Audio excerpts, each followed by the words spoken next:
which has a better availability. There's a quadruple modular redundancy system for the CPUs. Yeah, can you go to the next slide? Now when you say I have a redundant CPU, you say that I have a bumpless transfer. Is it really bumpless? Safety manager, it's very easy to scan the inputs for a controller, right? But who updates the outputs in a redundant system? If one CPU is on, the other CPU is just a secondary CPU, right? And then when it fails, switched on to the next CPU. But in this case, the outputs are not updated immediately. There is a lag. Any system you take from the market, there is a lag. It's not completely bumpless. But in Safety Manager, both these CPUs are sharing the outputs. So there is no bumpless. There is absolutely 0 milliseconds from when it shifts from the first CPU to the second CPU. Yeah, this is how it's different. Let's go to the next slide. This is how it looks. You also have a demo kit here. You can have a look on it. Yeah, now these are the redundant configurations. Now, what's different in a redundant configuration? And so, if the system is not so critical, you go for a non-redundant configuration. But in non-redundant configuration also, the system is seal-free, unlike most of the competition. Competition products, if they want seal-free, they have to add redundant modules, redundant CPU only, then they can prove the seal availability of a system. But in this case, even with a non-redundant CPU and non-redundant IOs, you can have seal-free. Yeah. This is the Safety Manager has universal remote IO. Now this is a new launch that we've done recently, last year, not recently, about last year, in which we have remote IOs to this system. This is universal IO, 32 input output. You can program it as input or output as you want, and it can go up to 2 kilometers. So we have a fiber optic link between these modules, and this is very good in terms of optimizing your controllers, right? I mean, you have different substations, so you can actually optimize your controllers by having a central CPU. And these IOs are also seal-free, so they also prove the same availability level. So next one. C12 PUB certified. You can have redundant configuration as well, and has a good operating temperature as well. Yeah, it can, in the last point, it can work in hazardous environment also. So when I say it works in a hazardous environment, generally the perception in the industry is that if I have a X-proof box, even if I put a non-certified PLC into it, it works. No. Your PLC needs to be certified to work in that, so even though it is mounted inside an X-proof cabinet. Yeah, so this product does have that certification. I mean, the heat dissipation and all is calculated. It can also be housed inside an X-proof cabinet. The Safety Builder, this is a tool by which you can program the controller to your logics. You can do any complex logic in this controller. Yeah, this controller is also used for safety shutdown applications as well. Same controller is used for both the applications. Yeah, now these are the certifications and the approvals the product has. Any approval you talk about in the world for safety, this product has it. All approvals. Now, when I say Safety Manager, it is for the process side. Now from the process side, we come to the building side.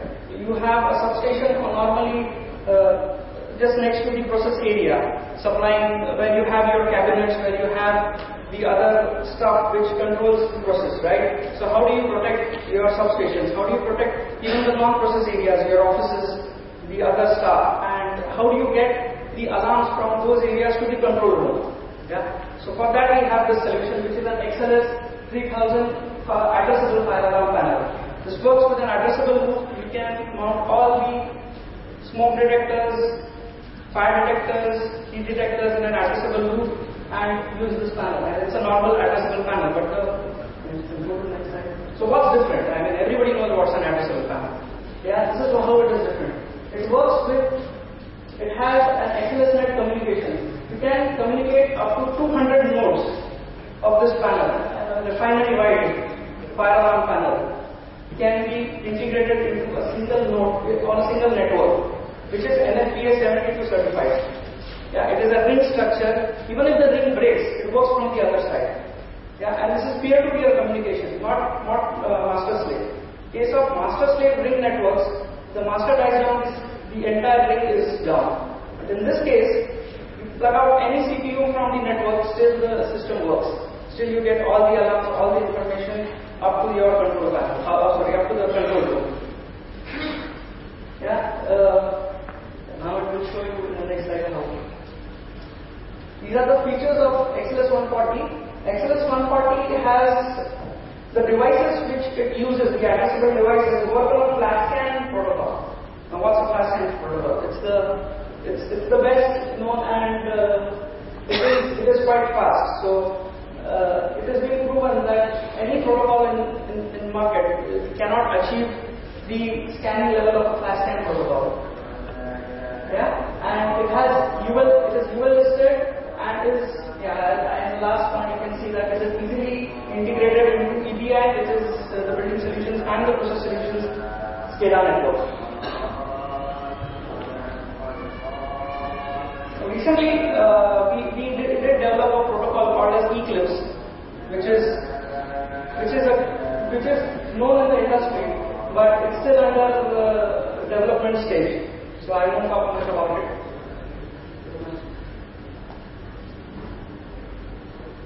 Now, when I talk about integration, how does this integrate the system? This has Modbus cards. These Modbus gateways, you can pull data from a network panel, and for network panel you can have one Modbus gateway which can provide you all the alarm information to the safety manager or directly to the Experion network. Yeah, and you can see your alarms in the control room. So this is how it is. Modbus gateway, you have an gateway, and then the Modbus PCs at the top. It uses a high-speed XLSNet card, which will give you a better refresh rate when your SCADA screens are refreshing.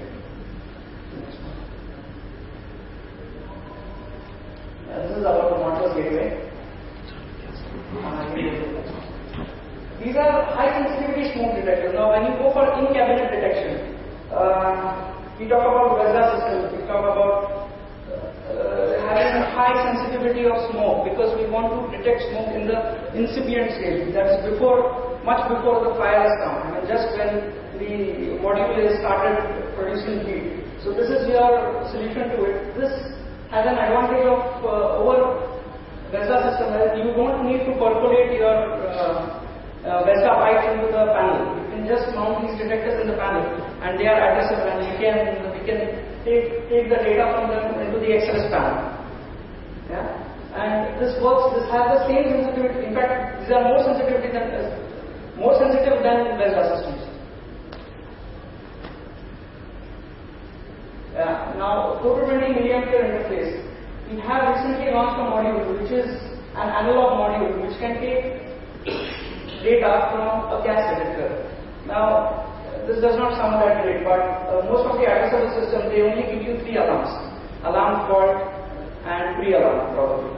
In this case, you will have the analog values, and you can see the gas level rising from 0 to 100% LEL or whatever. It should not go to 100%. But then, yeah, if you have that range, then you can actually see the scaling in the SCADA screen.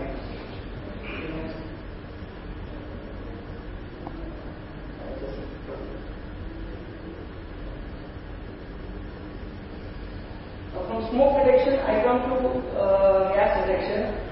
We have a range of gas detectors in Honeywell portfolio. So we have acquired Zellweger and a few other companies which manufacture state-of-the-art gas detectors. These are the premium range detectors and are widely accepted in the industry and already installed in most of your plants as well. I just brief on these detectors. This Apex flame detector. It is a toxic detector and is seal compliant. So you can have this with the safety manager, and you can have the entire loop seal compliant. Yeah? So this generally does not happen. Yeah? It has ATEX certification, UL listing. Next one. On the IR range, we have SearchPoint Optima. This is an IR smoke detector widely used in the industry. I will not speak much about this detector because I think most of us know about this detector. This is also CE compliant and is very accurate and very fast for detection. When you have a range of you don't know where is the detection, where is the leakage point of a gas. You have something called as an open path detector. Searchline XL. This detector is also widely accepted in industry. Again a CE compliant, but the difference is this is the open path detector. That was a point I had. We also have an open path range as well. Now when I talk about these detectors, these are all process detectors. Now if you have a substation, why do you need these detectors? Why do you don't need a CE compliant detector. You just need something that can detect a gas nicely. I mean, you really don't need that kind of availability. Then you have this option. This is SensePoint XED. It detects flammable, toxic, and oxygen, and does have a 420 mA output also. Yeah, so this model is specifically designed for the non-process applications like substations, non-process buildings. Yeah, and as you can see, this is an integrated system for all the gas detectors on the area used for. XNS range, yeah. And if you need a hard output, you have an XNS transmitter, which can actually give you a hard output, which you can take to your PLCs. And that's it. And apart from this slide which I missed out was we have FAST, which is a good product, and it is a good replacement to the VESDA systems as well, just like the Pinnacle detectors. We have a launch for that soon. We did launch it this year, and hopefully I will be sending out some information to my counterparts in Honeywell Kuwait. Questions? Yeah, what are the use of good? All your devices are addressable. My devices, when I say addressable, those are the smoke and the fire detectors which are, I talked about flash scan. These are addressable. What technology you use? How these addressable come to the system? Yeah, so we have a loop. Software or? Yeah, it's software addressing. I mean, each device will have a microprocessor inside it. These are microprocessor based devices. Okay, the point I missed was these devices, all the fire detectors are manufactured by a company called System Sensor. It's the biggest smoke detector and fire detector manufacturing company in the world. And it is owned by Honeywell.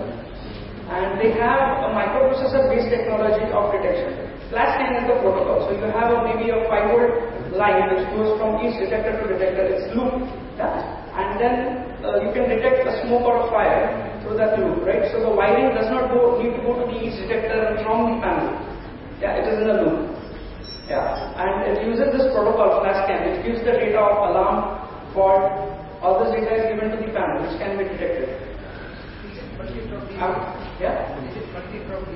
It is kind of multi-drop. Yeah, I mean, you can say it's multi-drop. It goes from one device to the other to the next.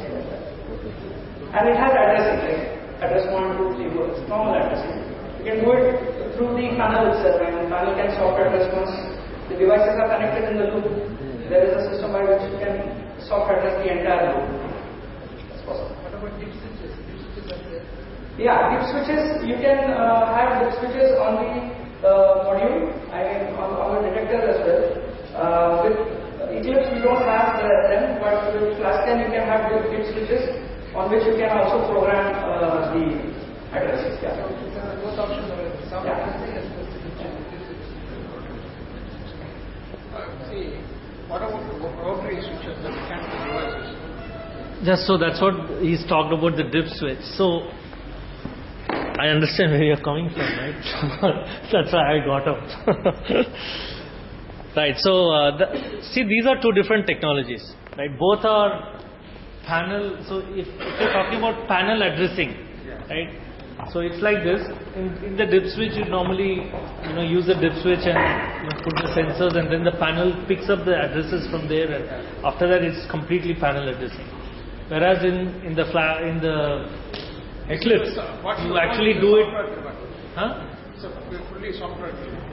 it picks up software. We don't have to do any programming and things like that. In Eclipse, we have to program. We have to tell this sensor is a smoke sensor and it will have this address and this address and that address. Now again, that's also a data technology and things like that. But importantly, what you should note is in Eclipse, if you don't install it that way, the way you have programmed it will not work. Right? Because these programming happens much earlier, right, before the installation itself. So if you don't program, if your installation is not that way, exactly how you have programmed it, then the system doesn't recognize. Because if you change the smoke and heat, it will not understand that. Then you'll have to change it in the panel, right, saying that this sensor is different. And secondly, another issue is becoming on your maintenance. See, today most of your panels are all dip switch, right? That is rotary type. Now, if you have 100 panels dip switch, 100 panel, how are you going to do the maintenance? Right? It's extremely different. Both the maintenance are different. So, I believe we are integrating it from the old system to that old system has got dip switches. There's nothing called old and new in this technology. No. FlashCAN is also a very new technology. See, the protocol keeps improving. Now you are talking about two different systems in code. That is, with the system we are integrating it. But when I'm putting everything new, doesn't matter. So, I think what is the maintenance problem? there are different ways of maintaining. I'm not saying. I'm talking about the sensor, right? So if you remove let's say you want to change a sensor, the way you have to maintain that sensor is different in a FlashCAN and different in a Eclipse. And if you have both these in the same plant, you are going to face the trouble. But both these technologies are available, right? The point is that both these technologies are available. If it's a grassroots plant and if it is engineered properly, you might choose any of these two options. 95% of customers don't go for the soft addressing, right? Very rarely people go for the soft addressing. But there are customers who go for the soft addressing, right? But you have to choose based on what is best suited for your plant, right? Rather than what is best suitable for the industry. The FlashCAN protocol is going to live throughout its life, right? Because that is the most common, right? The Eclipse protocol is not going to be used by buildings. It will be used by the industry who is more, keen in looking at software, right? That is how the technology will move. But not, so FlashCAN protocol will continue to be used as the main protocol globally. But you have to do what is best for your plant. Don't look at these, both are available to you. Both are available as a product. The beauty of the XLS is you can have one loop on FlashCAN, one loop on Eclipse. You can do that also because it is a 10 loop, right? So you can use one loop Eclipse, one loop FlashCAN. Today you use FlashCAN, tomorrow you are extending a building, you can do it. Though it's not advisable. It's better to standardize it, right? But you can do both. But I think there will be more discussion very shortly on it. But you have a product called double sensor, flammable as well as toxic. Double sensor? Yeah, you got one product like flammable as well as toxic on one single instrument. That is the cartridge. You're talking about gas right? Yeah. You need to change the cartridge. There is a different cartridge for it. Oh. The main sensor is the same. Simultaneously. Multi-gas? Multi-gas. Field instrumentation, you had shown us. Yeah, you need to change the cartridge. You have to change it. Yeah, the system remains the same, but then depending on the gas. Depending on the gas. Yeah, you need to change the cartridge.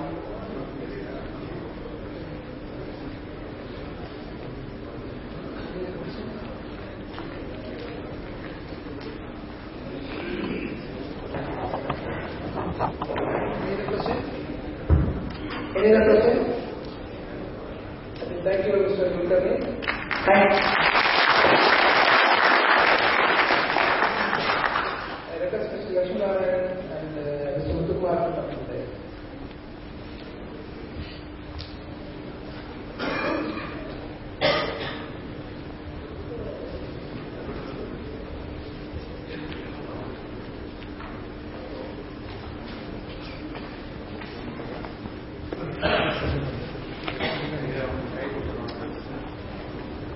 Thank you very much for coming.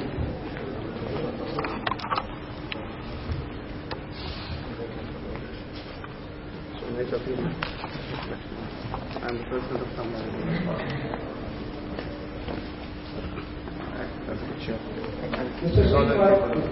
Apply from the very company. Yeah. Lot of applications already. Thanks. I request Mr. Song, project manager of Canva, to give a memento.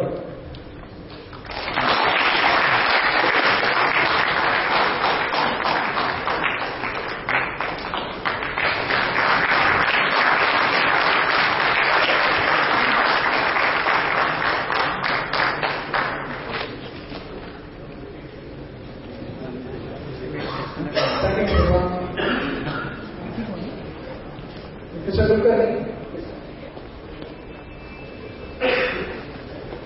I request Mr. Brian, construction manager of Canva, to present memento.